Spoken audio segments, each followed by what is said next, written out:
I'm here with Paul Vunak, who's from California, and he teaches Jeet Kune Do and Kali there. Paul, could you tell us how many years you've been studying the martial arts? I started when I was 9. I'm 26 now, so about 17 years. And what styles exactly do you teach? Right now, currently, I'm teaching Jeet Kune Do, it's a composite of different styles. It's concepts and philosophies, and Kali, which is a broad spectrum of different styles. Panantukan, Pananjakman, Sikaran, and Savat is another style that I teach. Who was your first instructor? My very first instructor was a guy named Al, and this was at Tracy's Karate School back some 17 years ago. So you started when you were fairly young, then? Yeah, I was 9 years old when I started in this. Okay, now I know that Jeet Kune Do is based on a style that Bruce Lee brought to us here in the United States. Could you tell me a little bit about that? Well, it started out as Wing Chun, which is a little bit more traditional of an art. It's a close quarter fighting art.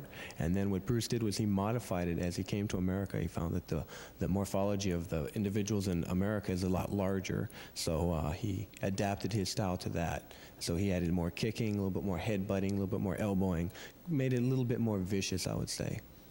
Now, we know that, or at least I think that his premier student was Dan Inosanto. Yes, Dan's been with Bruce for 9 years, and they were very close, yes. And Dan is also your instructor? Yes, I started with Dan in 1976, and I'm still with Dan now. Okay, and he is what I guess we would consider the premier JKD instructor in the U.S.? Yes, he is. Dan's got more information on Jeet Kune Do than anyone. He was with Bruce throughout his whole change of structure from Wing Chun, then we called it Jun Fan, and then it turned to Jeet Kune Do. The word Jeet Kune Do means way of intercepting the hand and fist, and that was sort of a blend of what Dan and Bruce came up with over the years. What does Kali mean?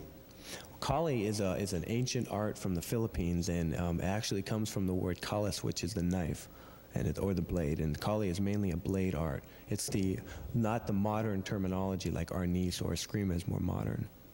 Can you also combine Wing Chun, which is another base style that Bruce Lee studied, in with these two arts, and you call it progressive fighting systems? Could you tell us a little bit about that? Well, Progressive Fighting Systems is my corporation. This is basically a group of guys that I got together over the years, and we just came up with the name Progressive Fighting Systems. The arts that we teach are Jeet Kune Do and Kali, and Wing Chun is a modified version of Wing Chun. Bruce Lee changed it quite a bit. Okay, we're going to see a little double stick work now, and you can give us a little background on that. Yes, definitely. I'll be playing the congas, and my students will be doing Sinawali drills. Okay, and lastly, is the music integral? Is the conga part of the martial art in this case? Yeah, Kali uses the conga a lot. When you hit the conga, you'll hear an accent, and usually the subconscious reacts to that accent in a certain way, and it gets you to move, breaks the rhythm up a little bit, so you're not redundant in your movements. Okay, what we're going to do now is a little bit of double stick training. We call this Sinawali, and this is developed coordination of both right and left hand. Okay, you guys ready? Hello? And begin.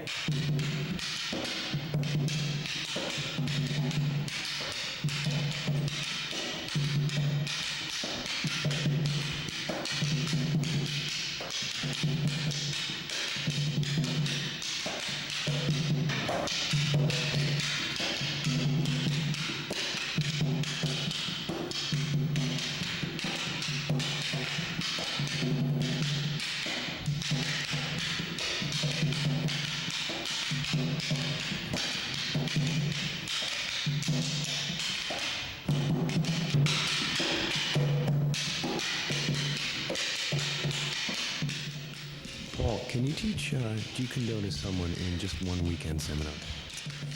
Trying to teach Jeet Kune Do in a weekend seminar is like trying to teach Spanish in a weekend. It's very difficult. What you can do is you can give concepts, you can give the philosophies of Jeet Kune Do, and then they can take whatever art they currently study and use it to help that art.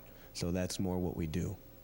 Okay. It sounds like a difficult process, but certainly the weekend seminar is one way to come in contact with the art here on the East Coast.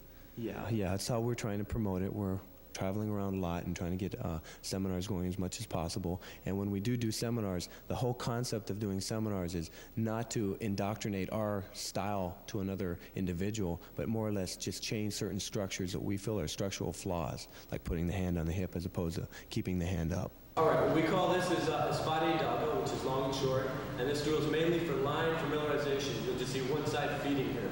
Okay, you guys ready? Salute. And begin.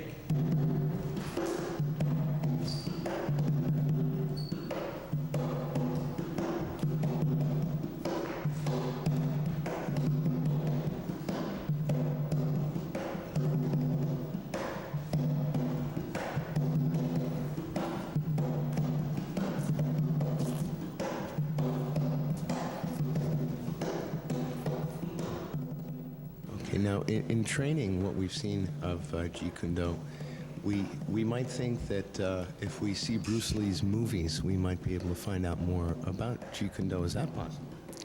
Not really. There's a difference between theatrical and functional Jeet Kune Do. I'd like to differentiate that. Theatrical Jeet Kune Do has a lot of high kicking, basically everything you saw in Bruce's movies. He did a lot of high kicks, a lot of spin kicks. He wanted to flash it up for the audience. Functional Jeet Kune Do is very basic. It involves more attribute training: speed, power, timing, coordination, spatial relationship, line familiarization. These are the things that are important as a fighter, and it's very basic stuff. It wouldn't come off too good in the camera. A straight blast and a headbutt wouldn't look good, but a spin kick does. So that's more theatrical JKD. Okay, now for my education, the martial arts that we did see Bruce Lee do in some of his films were actually Jeet Kune Do at that time, or was that a later development in his life? Well, when Bruce did Fists of Fury, actually, I believe that would have been considered Jun Fan because of the time of his progression. But nothing that you will see in a movie is Jeet Kune Do. It's just theatrical. So he used his concepts of Jeet Kune Do and put them into the movies by flashing it up a little bit.